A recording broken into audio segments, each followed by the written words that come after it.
Michael, if I could just get your initial reaction to the news that Ross Wilson has departed the club as sporting director.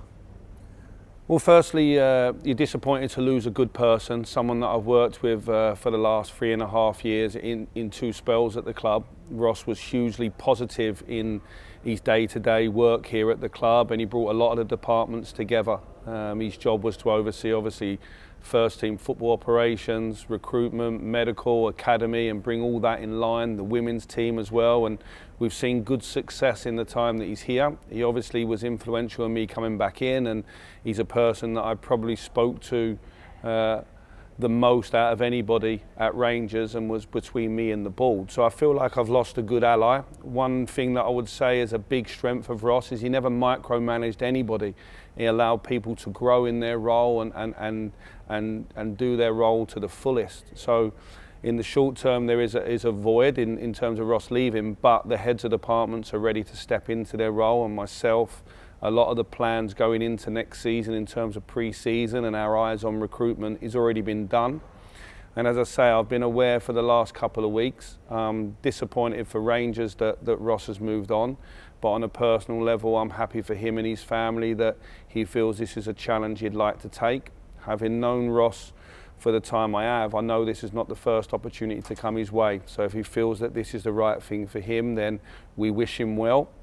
We feel that he did a good job here, but now it's time to move forward strongly with the future, and that starts this weekend with the St Mirren game. As we look towards the summer and specifically the transfer window, how does Rossi's departure impact the recruitment process at first team level? In terms of the recruitment and targets, me and Ross have been working closely on that. We've got an extensive recruitment team and an analysis staff that collect the data. There's meetings that have already been had. And recruitment and pre-season is very much been finalised, and now it's just ticking 1 or 2 boxes on some areas. Maybe some players that see their future elsewhere, maybe some players we think as well. But in certain, the main part of recruitment in terms of identifying players has already happened. Now it's about just executing those deals. And in the short term, as we continue our league and our Scottish Cup campaign, what does Rossi's departure mean for you and the team? Well, he doesn't play and score goals on the pitch, but he does give a positivity around the environment. I will fill that void as manager and overseeing some of the departments for the moment, strongly supported by Stuart Robertson and John Bennett and the rest of the board. As I say, we have a really experienced staff. Ross allowed people to flourish in their roles as heads of departments. So the heads of departments will naturally step up, and then we'll see how we go. There's only a small portion of the season to go, maybe 6 or 8 weeks. And then we'll assess everything in the summer as any club would in terms of their structure. But no, nothing changes massively in terms of the team preparation. That's on me. In terms of the training and how we're going to play and approach each game, that's on me and my management team. And we've trained well this week, and it is work as normal in that essence. Just looking ahead to Saturday's return to league action, how's the squad shaping up fitness-wise? In terms of the squad from last weekend, Connor won't return. He'll be more likely to be back for Aberdeen, or certainly for the semi-final at the end of the month.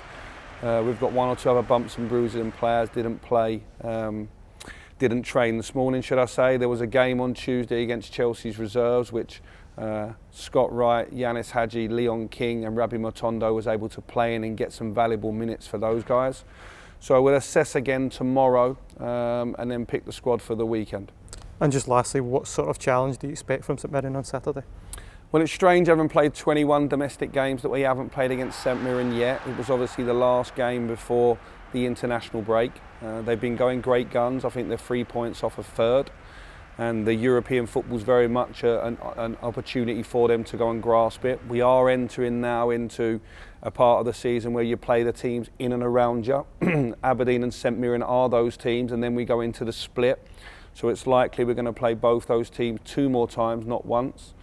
And we know that Stephen Robinson sets up his team very disciplined and very resolute in terms of their defensive shape, and are very good in terms of counter-attacking. So we think it'll be another tough game at home. It's important we bounce back from the disappointment of last week, but there was a lot of positivity that come out of the game in terms of the way we played. We managed to score 2 goals again. 1 goal obviously disallowed that we thought was a good goal, and no, we're positive. It's important we come out of this weekend with a strong home performance and 3 more points.